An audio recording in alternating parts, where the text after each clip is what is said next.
မေဆုံခ USA နိုင်ငံမှာဒုတိယအကြီးဆုံး shopping mall American Dream Mall ဖြစ်ပါတယ်ခင်ဗျအရန်ကိုကြီးကျယ်ခမ်းနားပါတယ်ကြောက်တုံးကြီးတွေကလည်းရှယ်ပြ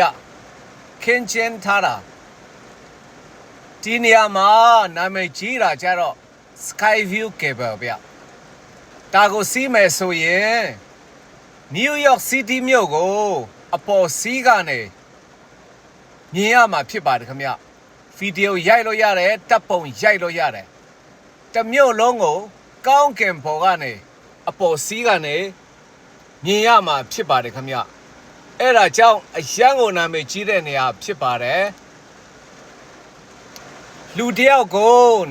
$26ပေးပြီးတော့စီးရပါတယ်ခင်ဗျဖြည်းဖြည်းချင်းပဲလှည့်ပေးပါတယ်ခင်ဗျဗီဒီယိုရိုက်လို့ရအောင်တပ်ပုံရိုက်လို့ရအောင်ဆိုတဲ့ရည်ရွယ်ချက်နဲ့ဖန်တီးထားတဲ့အတွက်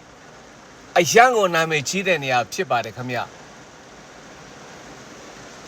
ပြီးတော့ကပကျော် branded မျိုးစုံ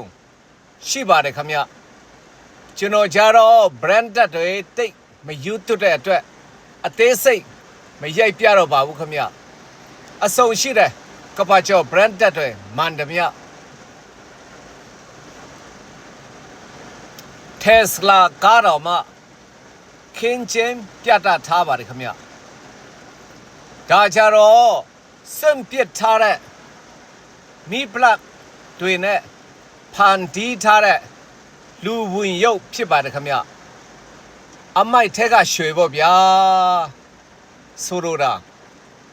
စွန့်ပစ်ပစ္စည်းတွေကိုစနစ်တကျပြန်လဲအတုံးပြုကြဖို့နိုးစော်တဲ့သဘောဖြစ်ပါတယ်ခင်ဗျဒီအရာလဲနာမည်ကြီးပါတယ်ခင်ဗျအရန်ကောင်းမွန်တဲ့ရွယ်ချက်ဖြစ်ပါတယ်ခင်ဗျဒီမှာမီးပလတ်လေးတွေစွန့်ပစ်ထားတဲ့ဟာတွေနော်ဒီအရာလဲနာမည်ကြီးပါတယ်ခင်ဗျပြီးတော့ဘရာဇီးနိုင်ငံကလာတဲ့ခရမ်းဆွဲစလင်းကြောက်ဟာလဲနာမည်ကြီးပါတယ်ခင်ဗျဒီမှာရောင်းပါတယ်ဖုတ်ကောကတော့ပြောမနေနဲ့ဗျာအရန်ကိုကြီးကျယ်ခမ်းနားပါတယ်အစားတောက်အဆုံရှိတယ်ဗျာတကယ်ဒီနေရာကိုတွားဖို့အတွက်ကျွန်တော်နေတဲ့လန်ကစတာမြို့ပန်ဆယ်ဗေးနီးယားပြည်နယ်ကနေ2နာရီမိနစ်40တိတိကားမောင်းတွားရပါတယ်ခင်ဗျပြီးတော့2026ကပဖလားဖိုင်နယ်ပွဲကျင်းပတဲ့ပေါ်လွန်းကွင်းနေရာနဲ့ကပ်ရက်မှာရှိပါတယ်ခင်ဗျဒါကပဖလားဖိုင်နယ်ပွဲကျင်းပတဲ့ပေါ်လွန်းကွင်းဖြစ်ပါတယ် American Dream Mall က